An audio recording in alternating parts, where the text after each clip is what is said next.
दिल्ली ये शहर नहीं महफिल है. We are one day away from the Municipal Corporation of Delhi elections. I have with me Deputy Chief Minister of Delhi, Mr. Manish Sisodia. Sir, Arvind Kejriwal, sir, who is the Chief Minister, he has said that if we are voted to power, we will turn Delhi into London. So can we expect red double-decker buses in Delhi? What can we expect? How will it turn into London? You see, the problem with our thinking when we talk is that we think in copy paste. हम copy paste thinking process में ज्यादा यकीन रखते हैं. केजरीवाल जी का ये कहना है कि अगर हम एमसीडी में आते हैं तो हम दिल्ली में जो गली गली में कूड़ा सड़ा हुआ दिखता है ना, आप किसी तरफ से निकल जाइए, आप जेब में रुमाल रखने की नहीं भी आदत रखते हैं तब भी आपको लगेगा काश मेरे पास रुमाल होता तो मैं नाक पे लगा लेता. वो जो हालत है दिल्ली में उसको ठीक करना है. और दिल्ली की सड़कें चमक सकती हैं, दिल्ली की गलियां चमक सकती हैं. दुनिया के किसी भी देश में ऐसा नहीं होता कि लोग कूड़ा नहीं पैदा करते हैं. जो भी खाना खाते हैं, जो भी यूज करते हैं डे टू डे लाइफ में, जितना कूड़ा हम फैलाते हैं उतना ही सारी दुनिया में घरों से निकलता है और उसको मैनेज किया जाता है. जी. हमारे यहाँ उस पर पॉलिटिक्स होती है. जी. उसमें करप्शन होता है. जी. उसको उठाने के नाम पे करप्शन होता है. तो वो करप्शन दूर करके हम दिल्ली की सड़कों को, दिल्ली के ढलावों को साफ सुथरा करेंगे. घर घर से कूड़ा उठा के मैनेजमेंट तक उस तरह की चीजें करेंगे ताकि लोगों को थोड़ा फक्र हो सके इस चीज पे कि मेरी दिल्ली साफ सुथरी दिल्ली है. सर, जब 2016 में चिकनगुनिया बहुत फैल गया था तो काफी ये एलिगेशंस आए थे कि ये जो कैबिनेट मिनिस्टर्स थे वो दिल्ली में नहीं थे जब वेक्टर बोर्न डिजीज, ये 1000 लोगों से ज्यादा इनफैक्ट केसेस रजिस्टर हो गए थे. तो ऐसे में सेंट्रल गवर्नमेंट को या मोदी जी को ब्लेम करना या एमसीडी को ब्लेम करना, क्योंकि आम आदमी ही मर रहा है, आम आदमी ही सफर कर रहा है डिजीजेस से, तो ये कहाँ तक सही या गलत है? देखिए, 10 साल से भारतीय जनता पार्टी नगर निगम में बैठी है जी. और primary function under the constitution, under the law उनका है. हम इतना कर सकते हैं कि अगर उनसे सब कुछ साफ नहीं हो रहा तो कुछ हिस्सा हम साफ कर लें, बट ऐसा हो रहा है? नहीं हो रहा ना, बिकॉज हमने पीडब्ल्यूडी की रोड खुद साफ करनी शुरू कर दी, पर जो नगर निगम के पोजीशन में रोड से उनको तो हम साफ नहीं कर सकते. उनपे तो उनका अधिकार है, उनकी ड्यूटी भी है. तो नगर निगम की ड्यूटी है प्राइमरी. तो किसी भी राज्य में, किसी भी शहर में जो नगर निगम है उनकी जिम्मेदारी होती है कि आप साफ सुथरा बनाएं, शहर को गंदा उठाएं, उसको मैनेज करें, नालियां खड़ंजे ठीक हों ताकि मच्छर वगैरह या बीमारियां ना पैदा हों. ये म्युनिसिपल फंक्शन में आता है. म्युनिसिपल फंक्शन हमारे पास में, देखिए, हेल्थ था, हमने हेल्थ ठीक किया, हमने मोहल्ला क्लिनिक्स दिए, हमने डिस्ट्रीब्यूशन सिस्टम ठीक किया, मैनेजमेंट सिस्टम ठीक किया हॉस्पिटल्स का, हमने गवर्नमेंट स्कूल ठीक करने शुरू किए, हमने प्राइवेट स्कूल से रेगुलेट किया, हमने बिजली पानी पे काम किया, सक्सेसफुल डिलीवरीज दी हैं. लेकिन जो फंक्शन ही हमारे उसमें नहीं है, जो सड़कें हमारे अधिकार क्षेत्र में नहीं है, हम उन पर एक कील खोदते हैं, एक गड्ढा भी खोदते हैं तो हमें एनओसी लेनी पड़ती है नगर निगम से. तो वहां तो फिर मतलब बीजेपी को जवाबदेह होना चाहिए ना, और उसी बेस पर उनका आकलन होना चाहिए. जी. हाल ही में अरविंद केजरीवाल जी ने एक ट्वीट भी किया है कि अगर आप बीजेपी को वोट देंगे और आपके बच्चे को अगर डेंगू हो गया तो ये आपकी जिम्मेदारी है. तो ऐसे अगर हम लोगों को जैसे डराएंगे तो इज आप relying on positives to win this election और प्रोमिसेस? नहीं, पॉजिटिव भी है, प्रॉमिस भी है, लेकिन साथ साथ खतरे भी हैं. क्योंकि अगर हम भारतीय जनता पार्टी को आज वोट देते हैं तो हमने 10 साल से तो छोड़ दीजिए, पिछले 3 साल से देखा है जहां मोदी जी बार बार कह रहे हैं, प्राइम मिनिस्टर साफ करना है देश को, बहुत नोबल कॉज है, अच्छी इंटेंशन से कह रहे हैं, पर हम देख रहे हैं कि नगर निगम में उसकी भी दृष्टि बढ़ाई जा रही है. मतलब 3 साल हो गए प्रधानमंत्री जी को ये कहते कहते कि सफाई करो, सफाई करो, सफाई करो. आज नगर निगम सफाई नहीं कर पा रहा है दिल्ली की सड़कों को, कूड़ा वहीं का वहीं पड़ा है, किसी भी ढलाव पे चले जाइए बदबू आएगी वहां पे. तो पर ये एक तरीके का थ्रेट है लोगों को ये बोलना कि आप देखिए अगर ये आपने वोट दिया तो अगर भारतीय जनता पार्टी उनको डरा के एक तरीके से नहीं, पर ये रियलिटी है. अगर भारतीय जनता पार्टी सत्ता में आती है फिर से नगर निगम में तो 5 साल वही हालात रहने वाले हैं जो पिछले 10 साल से थे. तो हालात तो बदलेंगे नहीं. मच्छर आपके शहर में खूब रहेंगे, आपके शहर में बीमारियां खूब रहेंगी क्योंकि गंदगी है, क्योंकि बदबू है, इन्फेक्शन है. तो अगर इसको सैनिटाइज करना है, तो फिर आपको भारतीय जनता पार्टी को हटाना पड़ेगा।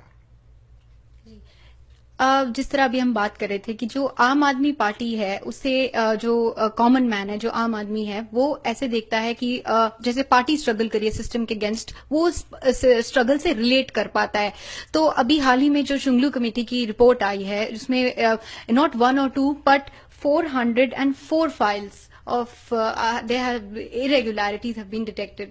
तो ऐसी जब इमेज डेंट होती है किसी पार्टी की, that to right before a very crucial election, तो कैसे आप डील करते हैं इससे? देखिए, हमें चिंता तब होती जब हमारी 400 फाइल्स में से एक भी फाइल में 1 रुपए का भी करप्शन का केस आता।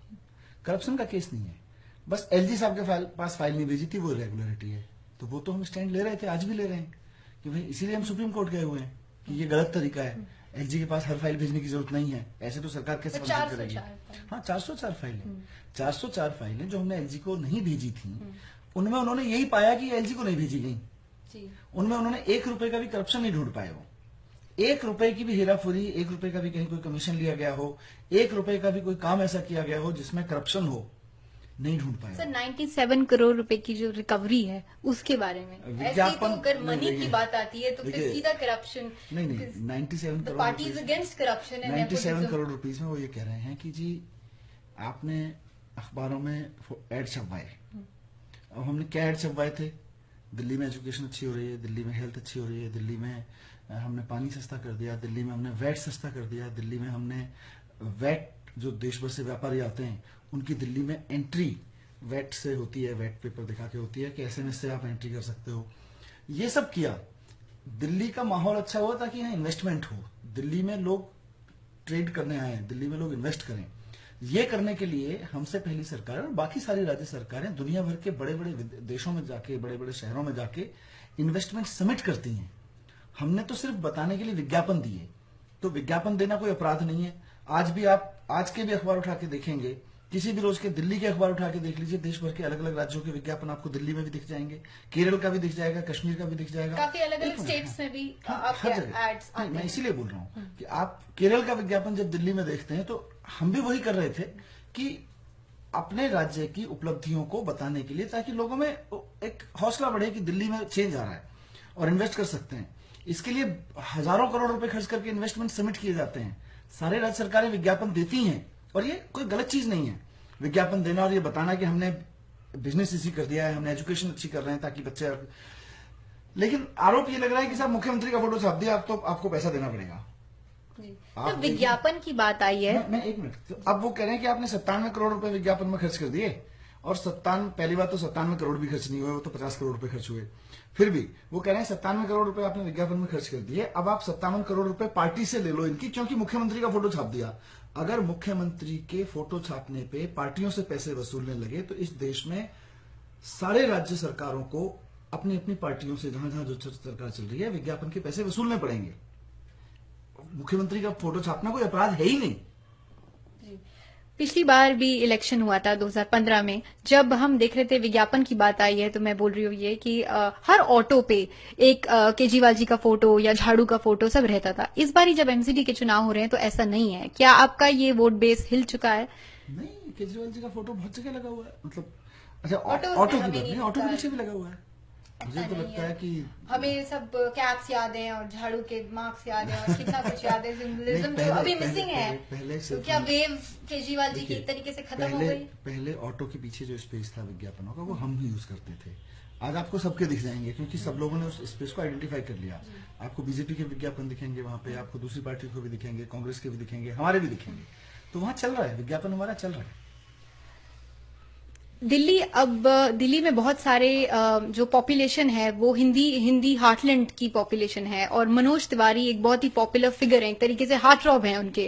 तो जो माइग्रेंट कॉलोनीज के लोग हैं, जहां हमने भी जाके लोगों से बात की है, तो बहुत उत्साह है मनोज तिवारी को लेके, उनके गाने को लेके, जो उन्होंने गाना भी गाया है भाजपा के लिए। तो उसके कितना बड़ा थ्रेट लगता है आपको ये? पूर्वांचली वोटर्स आपके वोट बेस शिफ्ट होके। दिल्ली के लोगों ने ये भी देखा है कि मनोज तिवारी से अगर गाना गाने का अनुरोध कर दिया जाए, तो जिस शिक्षक के बारे में ये कहा जाता है कि उसको भगवान से भी पहले रखना चाहिए, उसकी वो किस तरह से बेइज्जती करके स्टेज से उतारते हैं, सिर्फ इसलिए कि वो एक गायक है और उनको गाना गाने के लिए कह दिया एक शिक्षक ने।